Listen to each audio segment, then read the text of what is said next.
In this video, I'm going to be ranking paper airplanes that I have designed, and I'm putting them on a tier list, which I think is going to be a lot of fun, but it's a bit of a challenge because there isn't just one way to rate paper airplanes. You can rate them based on how far they fly, for how long they fly, whether they look cool, whether they're easy to fold, and how I feel about a paper airplane is going to be different than how you feel about a paper airplane, but you'll get to hear my thoughts and my design philosophy as I talk about things I like and dislike about my own paper airplanes. So let's get into the video.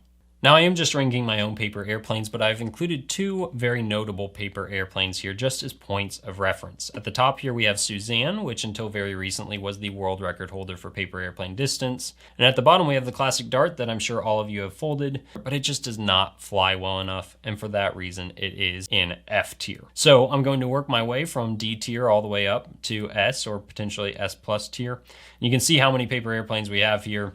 So I'm just going to do a fraction of these. Let's put some in the bottom tiers here just to get them out of the way really quickly. So Aves is one that I'd like to talk about a little bit because I think the locking mechanism on this plane is really cool, but I think I could have done a better job making this plane a higher performance paper airplane than it is.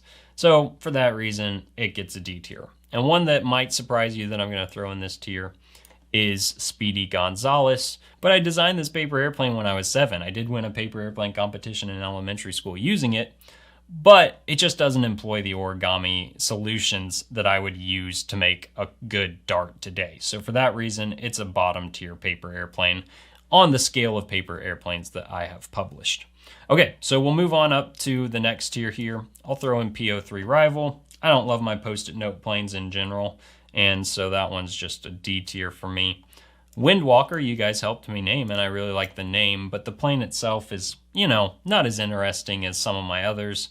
Falcon Delta has the problem where the wings really sag, and its performance is hindered as a result of that. It's an okay plane, but not one of my favorites.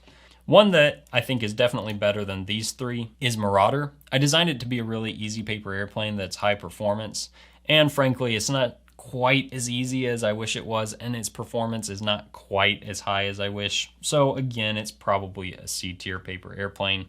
I'll throw Paladin in for a similar reason. It's just too complex to justify its appearance and its performance. It looks okay and it flies pretty well, but it's pretty complex. And the last one I'll throw in here for now is Apollo. Just on the scale of my paper airplanes, I think it's below average while still being, a good paper airplane. Now, let's talk about B tier. I think Aethon is actually a really good one to throw in here. It's just, pretty cool, and it flies pretty well.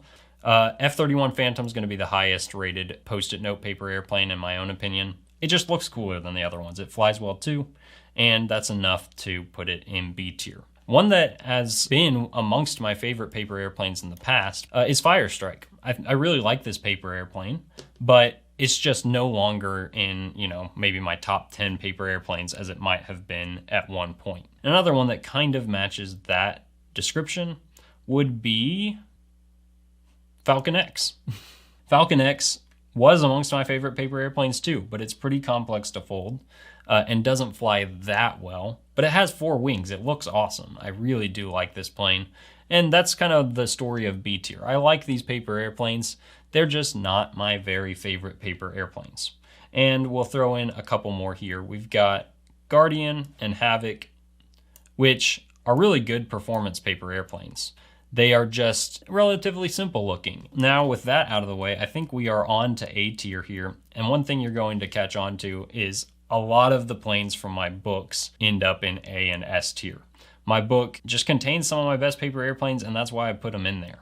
So the first plane I'm going to grab here is Sentry, which is a beast.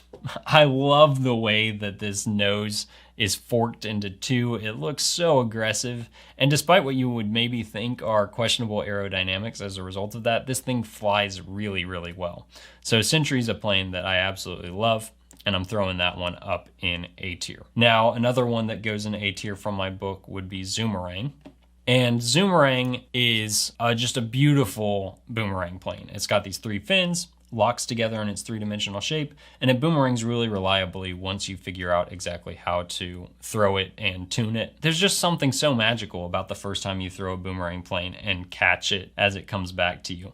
So that's another thing, is if a paper airplane's including, some real engineering, some specific aerodynamics to do some cool stunt, I think that's a good high tier paper airplane. So that's why I'm putting Zoomerang up here. And it's why I'm also putting Helion, wherever Helion is, there we go, up in A tier as well.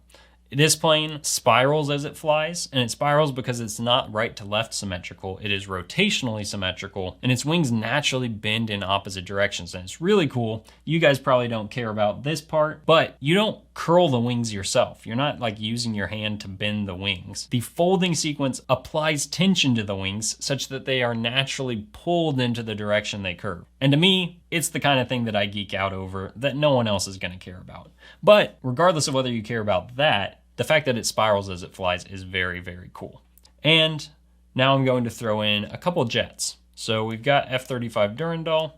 This is a paper airplane that, if you just judge based on appearance, is definitely amongst my favorites. I think that this is super sleek, but it is really pretty hard to fold. And it's a little bit nose heavy too. So for those reasons, I think it's low A tier. A really good paper airplane, but not my very favorite. And another one to throw up here is F-41 Silk Shark, which is, I think, kind of a better version of F-35 Durandal in terms of what it was trying to accomplish. This plane is a lot easier to fold. It has a really unique fin that looks like a shark fin, and it flies better than F-35 Durandal too, if only marginally. So I think F-41 Silk Shark's a great jet to start with if you're looking for a good jet to fold. And now let's talk about just a few more that are going to go in A tier. We've got Plasma X, Plasma Z. These two are some really good distance models, and I'm trying not to judge my planes based on the templates, but I do particularly like the templates for these two planes, and if I happened to rank those two, I might as well throw Plasma Y up in the rankings as well. Because Plasma Y is of course part of the same series, I do think it is the weakest flyer of the three of them, and for that reason I'm putting it in B tier instead of up at the bottom of A tier. And now we are moving on to the S tier paper airplanes. So we're talking about the cream of the crop at this point, talking about some of my very favorite models. And the first one I'm going to throw up there is actually the very first paper airplane that I ever published to this channel. Arrowhead has like 1.5 million views on its tutorial, several million views on a tutorial where it's featured with two other planes. This might be my most famous paper airplane. I think for good reason. This plane is easy to fold, has a really fun folding sequence, and flies over 100 feet, which is insane. This is just an exceptional entry-level dart. It's one of the first planes I'd recommend for any beginner to fold. Arrowhead might be the plane that, my brand is most associated with. What's the first plane you think of when you think of foldable flight? Is it Arrowhead or is it something else? And I guess if it is something else, this would be the plane that is as likely to be that figurehead for the channel, and that's F-80 Centurion. I've used this plane in a lot of the artwork for the channel because I think this plane looks just absolutely wicked. I love the fins, the folding sequence is fun, it flies well. F-80 Centurion's just one of my best paper airplanes. I don't expect that to change. I think that this will be one of my favorites forever. And another plane that I've featured pretty heavily is Apex. This is the plane that is featured on my t-shirts, and it actually uses a similar folding sequence to create the fins that F-80 Centurion does. It flies amazingly well. Apex is just so sleek and such a good performing model. And now we're going to grab another plane from my book. This one is Spectre, which, for the same reasons I like Sentry, I like Spectre. It's got these amazing prongs at the front of the plane. It's really sleek, has that pinched waist in the middle, and it's just beautiful. Not only that, but it does fly well too. I think Spectre's one of the coolest paper airplanes I've ever published, and is probably in my top 5 favorites. I'm going to throw just one more plane here in S tier, and that is going to be one that I think will surprise you. So take a quick guess as you look at all of these. Which paper airplane would you put in S tier? Of course, there might be more that I would rank, but for this video, I'm just ranking one more, and that's actually going to be Alpha Lock. And I think that's probably going to surprise you guys. Alpha Lock is not a special looking paper airplane, but let me tell you what it has going for it. First off, it's really easy to fold. Second, it locks in a three-dimensional shape, and I don't think there's another paper airplane that is both really easy to fold and locks in a three-dimensional shape. And then third, most importantly, that amounts to a paper airplane that flies really, really well. It's just the best easy glider that I've designed. So whereas Arrowhead's the best easy dart, Alpha Lock's the best easy glider. So these are the two planes that I would point someone to if they are looking to fold, a good beginner level paper airplane. And now we get to the point where we ask the question, has Kyle designed an S+ tier paper airplane? And I'm gonna say yes.